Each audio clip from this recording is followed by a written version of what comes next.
going on? Do you want to talk about NaNoWriMo? Hello everyone, welcome to my YouTube channel. Thank you so much for taking the time to check out today's video. I really appreciate it. Today I'm going to help you put together a NaNoWriMo survival kit. At this particular point in time, I have completed 3 Camp NaNoWriMos as well as the official NaNoWriMo month in 2016. So I have successfully completed several NaNoWriMo writing challenges.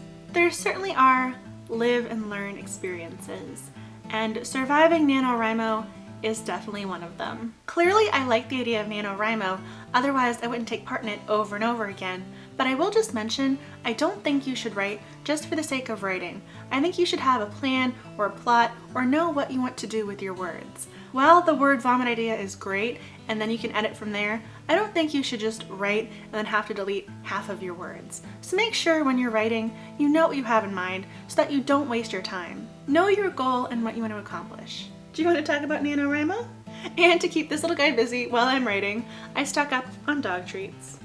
These are from Trader Joe's, and while I think they smell terribly, he loves them. He's jumping in front of me right now in case you can't see the little head.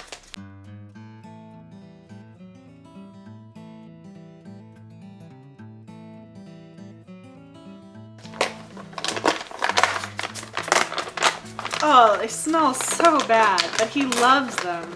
So I stock up on dog treats to keep this little guy happy. And I would just like to point out, while he's going crazy for the treat in my hand, he has 5 or 6 other treats about a foot away. So I think this one is just special because it's new. Caffeine, caffeine, caffeine. Stock up on your tea or your coffee because you will need the caffeine. You will either be waking up early or staying up later to get your words done, so caffeine can be very important. Do you see the whiteout? Get rid of it. Do not edit as you go, so please take the whiteout out of your toolkit. While I truly believe you should not edit as you write, you will be tempted to cross out an idea or a name or something along the way. Do not get rid of anything.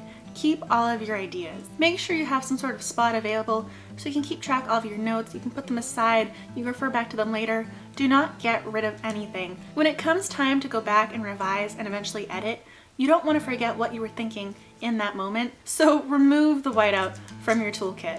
I find NaNoWriMo quite stressful, and whenever I get stressed out, I tend to have headaches. So for when I need a Tylenol or 2, I have one nearby. In line with the de-stressing, I love Bath & Body Works candles. I think these are amazing. I love the fragrance, I love aromatherapy. I think it kind of de-stresses me. I think it adds some ambiance. I love writing with a candle on. It's just something that I've gotten into the last year or so. Whenever I know I'm going to be writing, I stock up on candles.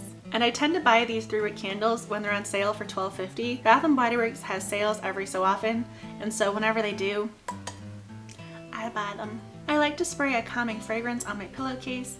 This way it helps alleviate that stress and then set the tone for the following day. That is completely a personal preference, but my point is you need to have a way to de-stress, so all of the pressure you're putting on yourself can be alleviated to a certain degree. This way you're not in a constant state of anxiety over the course of the month. If you are a plotter, get your flashcards and create your storyboard.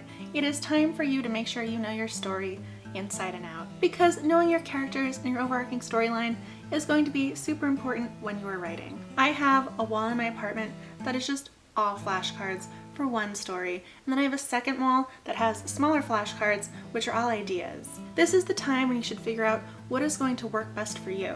For me, I always have sticky notes, post-it notes, a notebook, something that I can write things down on. If you have a lot of characters, if you are building your own world, creating your own language, make sure you have some sort of story Bible next to you while you are writing. Whether you wrote it out by hand in a notebook or you have a running Word document, make sure you have it accessible while you are writing.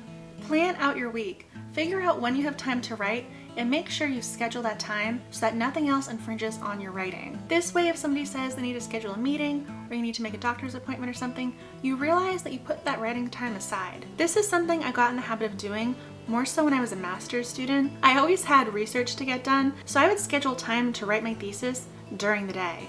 Otherwise, writing that the week before it was due would have been far too much. No matter what meeting needed to be held or what appointment I was supposed to make, I would be writing during that time period. I highly suggest you do the same thing when it comes to NaNoWriMo. Put your time aside and don't let anything infringe on it. Snacks can be very important. Power bars, candies, snacks, you're going to need energy, and I usually forget to eat, so I always try and have something nearby. And National Novel Writing Month happens to fall immediately after Halloween. If you walk into any CVS on November 1st, candy will be on sale. I cannot stress this next point enough. Back up your work. Back it up, save it, back it up again, send it to a different file, do something, make sure you won't lose your work. Just please keep backing up your work, because there is no worse feeling than thinking you lost all of your progress. I also get concerned that I won't remember what I created or what thought I had along the way, and I won't be able to replicate it again. So please, please, please, please, please, just save all of your work.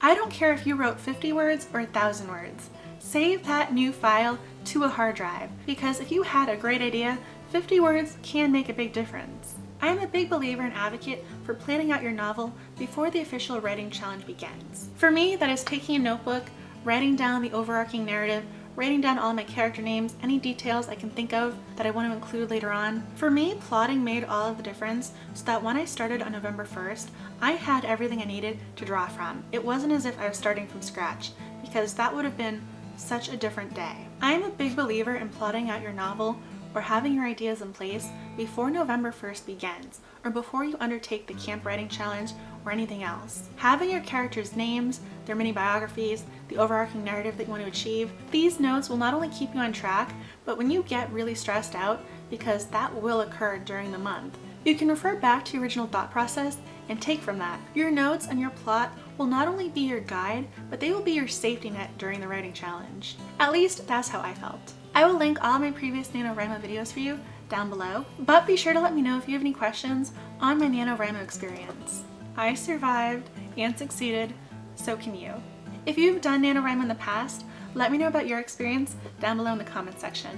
And if you have any additional items for your writing survival kit, make sure you let me know. Thank you so much for watching, and as always, have a great reading and writing day. I look forward to the day I can read your book.